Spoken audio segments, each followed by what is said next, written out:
Bom dia, crianças! Tudo bem com vocês? Mais um domingo, mais uma escola dominical e nós aqui juntinhos mais uma vez para ouvirmos mais uma lição da nossa Bíblia. E aí, como vocês estão? Estão preparados aí para o nosso Natal? O que vocês têm feito? Têm falado? Têm pregado? Como que está a sua preparação para o Natal? Na história de hoje, nós vamos relembrar o nascimento de Jesus. E eu amo contar essa história, eu amo relembrar, porque essa história nos faz lembrar do amor de Deus sobre cada um de nós. Vamos começar? A história de hoje está escrita nos livros de Mateus, nos livros de Lucas, mas também foram relatadas por profetas no Velho Testamento, como Isaías, como Miqueias. E Lucas e Mateus confirmam exatamente o que foi escrito pelos profetas. Então a história do nascimento de Jesus deve nos alegrar. Por quê? Porque ela confirma o que os profetas disseram. Então realmente é uma história real e que nos faz confiar que Deus tem um plano perfeito para cada um de nós. Vamos começar? A história de hoje começa lá na cidadezinha chamada Nazaré. Nessa cidade vivia uma moça. Seu nome era Maria. Maria estava noiva, ia se casar com José. Certa vez, em sua casa, um anjo apareceu para Maria. E Maria se assustou com aquele anjo. E aquele anjo foi logo dizendo: "Não temas, Maria. Você foi agraciada, você achou graça diante de Deus. Por isso, você foi escolhida para ser mãe do Filho de Deus." Maria ficou assustada. Ela não era casada. Como poderia engravidar? E o anjo disse para ela: "Não tenha medo. O Espírito Santo descerá sobre você e o poder do Altíssimo te envolverá. E o filho que há de nascer de você será chamado Filho de Deus. E ele herdará o trono de Davi. Então, não tenha medo, Maria. O Senhor está com você." Maria se ajoelhou diante do anjo e disse: "Que seja feita conforme a vontade de Deus." Maria confiou, Maria acreditou que Deus tinha um grande plano na vida dela e que usaria a vida dela para trazer o filho prometido ao mundo. Bom, Maria estava noiva, mas ainda não estava casada. Quando José ficou sabendo que Maria estava grávida, em seu coração começou a pensar numa maneira de se separar em segredo para que não difamasse Maria. Mas em seu quarto, quando estava dormindo, o mesmo anjo, Gabriel, que apareceu para Maria, apareceu em sonho para José. O anjo disse a José: "Não tenha medo, José, em receber Maria como sua esposa, pois o que nela está sendo gerado é fruto do Espírito Santo. Você colocará o nome na criança de Jesus, porque ele salvará o povo dos seus pecados." E então José cumpriu o seu compromisso com Maria, casando-se com ela. Tudo estava se cumprindo como os profetas haviam escrito. Então, naqueles dias, César Augusto, imperador, publicou um decreto onde cada um devia ir à sua cidade, alistar-se, fazer o recenseamento, a contagem do povo.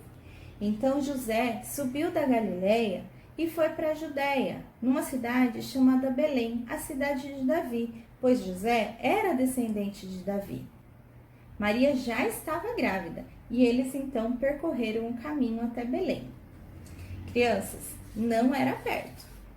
Eles saíram lá de Nazaré e seguiram até Belém. Percorreram todo esse caminho. O caminho foi longo. Quando estavam chegando em Belém, aconteceu que Maria já estava na hora de dar à luz. E como estava tendo a contagem do povo, Belém estava cheia. Não havia lugares nas hospedarias. José foi de porta em porta, de lugar em lugar, batendo. Mas não havia lugar para Maria, para José e para o rei nascer. José então fala com as pessoas, fala: "Mas eu preciso de um lugar. Minha mulher está grávida e vai dar à luz ainda essa noite." Então, o único lugar que estava disponível para ele era uma estrebaria, um lugar onde os animais dormiam e se alimentavam durante a noite. Então José, mais do que depressa, pegou Maria e levou ela para a estrebaria. Lá na estrebaria, Maria já foi se ajeitando, arrumando o lugar aonde o bebê iria nascer. E foi naquela noite, uma noite de muita alegria, que o menino Jesus nasceu. Ali, naquele lugar simples, pobre, humilde, o rei nasceu.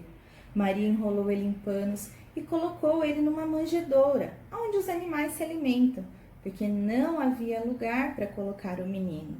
E o menino ficou ali. Naquela noite, uma linda estrela apareceu no céu, avisando então que o Filho de Deus havia nascido. Enquanto isso, lá nos campos, alguns pastores guardavam o rebanho, cuidavam das suas ovelhinhas, quando de repente um anjo apareceu no céu, anunciando a boa notícia aos pastores. Eles ficaram assustados, não sabiam o que estavam vendo, e o anjo disse: "Não temas, glória a Deus nas alturas, hoje nasceu o Filho de Deus. E isto vos servirá por sinal. Vocês encontrarão um bebê enrolado em panos e deitado em uma manjedoura." Depois que o anjo falou, uma grande quantidade de anjos apareceu no céu, louvando a Deus e cantando glória a Deus nas alturas e paz na terra a todos os homens. Os pastores ficaram maravilhados e disseram depressa: Vamos até Belém, vamos ver essa coisa maravilhosa que aconteceu." E correram até Belém e encontraram Maria, José, a criança deitada na manjedoura, como os anjos haviam dito. Chegando lá, eles se prostraram e adoraram o menino. Foram embora louvando a Deus e contavam para todo o povo aquela maravilhosa notícia que havia acontecido naquela noite. Linda essa história, né, crianças? Eu amo relembrar o nascimento de Jesus. Mas todo ano nós relembramos o nascimento de Jesus. Mas alguém sabe por que Jesus nasceu? Qual foi o motivo do seu nascimento? Tudo isso fazia parte do plano de Deus, o plano da salvação. Nós já ouvimos várias vezes sobre o plano da salvação. Jesus nasceu por amor. Foi pelo amor de Deus sobre cada um de nós que Jesus veio ao mundo naquela noite. Foi por amor que Jesus nasceu numa estrebaria. Foi por amor que Jesus nasceu para cumprir as Escrituras. Lá em João 3,16 diz que porque Deus amou o mundo de tal maneira que deu seu Filho único, para que todo aquele que nele crê não pereça, mas tenha vida eterna. Então, lá no princípio, Deus tinha preparado o céu para a gente, a vida eterna. Deus não queria que nós morrêssemos, nem que sofrêssemos, nem que tivéssemos dores. Deus tinha o plano perfeito, o lugar perfeito para cada um de nós. E Ele tem esse lugar preparado para nós hoje, que é o céu. Um dia todos nós estaremos lá com Deus, todos nós que recebemos Jesus como nosso Salvador, estaremos juntos no céu com o nosso Deus, reinando eternamente, num lugar que não tem fome, não tem dor, não tem tristeza e nem a morte. Bom, o plano perfeito lá atrás era que tivéssemos a vida eterna, mas o inimigo de Deus, Satanás, que já havia sido expulso do céu porque queria ser como Deus, não gostou desse plano e ele queria atrapalhar o plano de Deus. Mas Deus já sabia de todas as coisas. Então, o que Satanás faz? Lá no Jardim do Éden, ele induz o homem e a mulher a pecar, a comer do fruto proibido, o fruto do conhecimento do bem e do mal, aquele fruto que traria o pecado sobre a vida deles, que traria a morte e separação de Deus. E Adão e Eva pecaram, e Adão e Eva comeram do fruto. A partir daí, o pecado entrou no mundo. Lá em Romanos 3,23, diz que todos pecaram e todos estão separados da glória de Deus.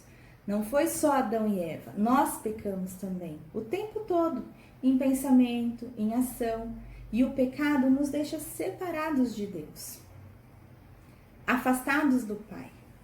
E então vem o plano da salvação, o nascimento de Jesus, que veio para nos unir novamente com o Pai.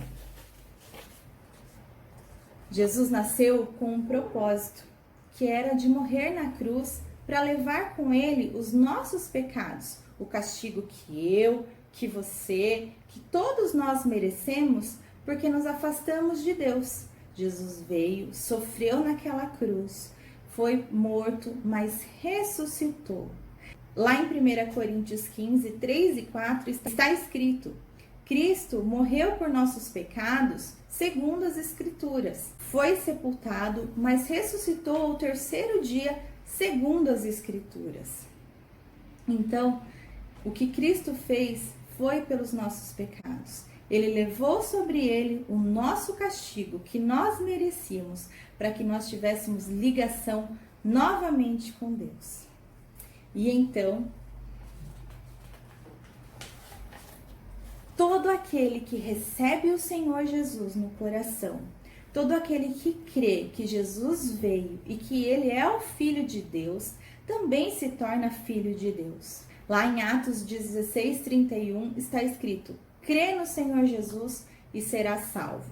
E lá em 1 João 1, 7 diz que o sangue de Jesus nos purifica de todo o pecado. Então todo o nosso pecado, ele é lavado no sangue de Cristo. Quando nós nos arrependemos, quando nós confessamos Jesus como nosso Salvador, o nosso coração fica limpo de novo, porque Cristo limpa o nosso pecado. E isso nos liga novamente com Deus.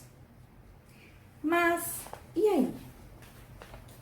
Quando nós recebemos o Senhor Jesus na nossa vida, quando nós somos ligados novamente com Deus, quando nós nos purificamos do nosso pecado, nós temos e devemos que nos aproximar cada vez mais de Deus. Como fazemos isso? Através da leitura da palavra de Deus. Lá em 2 Pedro 3,18 está escrito: antes crescei na graça e no conhecimento do nosso Senhor e Salvador Jesus Cristo. Como que a gente cresce na graça e no conhecimento?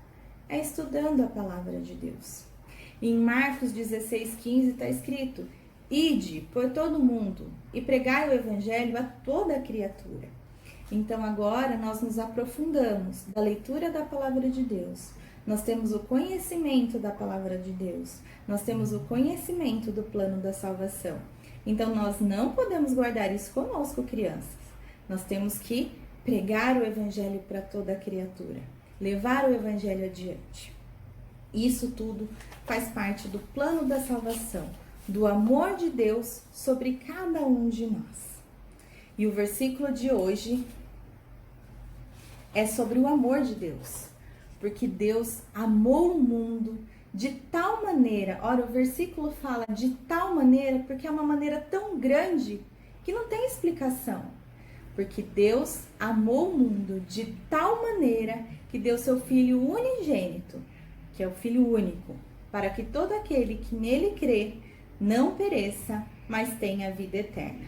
João 3,16. Vamos repetir? Porque Deus amou o mundo de tal maneira que deu seu Filho unigênito, para que todo aquele que nele crê não pereça, mas tenha a vida eterna. João 3,16.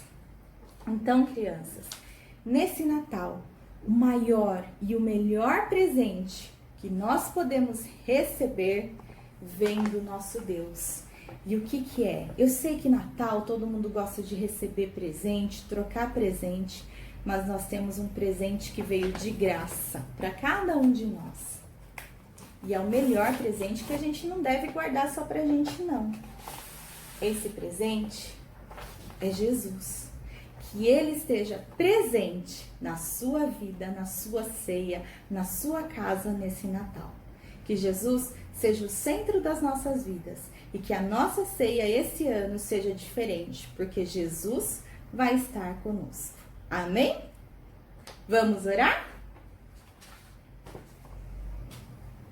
Senhor Jesus, nós te agradecemos, ó Pai, porque um dia, lá atrás, o Senhor veio ao mundo, numa noite nasceu, cresceu, viveu entre nós, morreu pelos nossos pecados, mas ressuscitou ao terceiro dia. E por causa desse sofrimento, por causa desse plano que o Senhor fez para cada um de nós, hoje nós temos ligação. Se nós reconhecermos que Jesus é o Filho de Deus, arrependermos do nosso pecado, nós estaremos novamente ligados ao Senhor e teremos o nosso lugar guardadinho aí na vida eterna. Pai, obrigada, Senhor, por esse presente maravilhoso que é Jesus nas nossas vidas. Que nesse Natal ele seja o personagem principal nas nossas mesas, nas nossas vidas. Que 2021 seja cheio de alegria. Em nome de Jesus, amém. É isso aí, crianças. Tenham todos um lindo domingo, uma boa semana, um feliz Natal e até a próxima.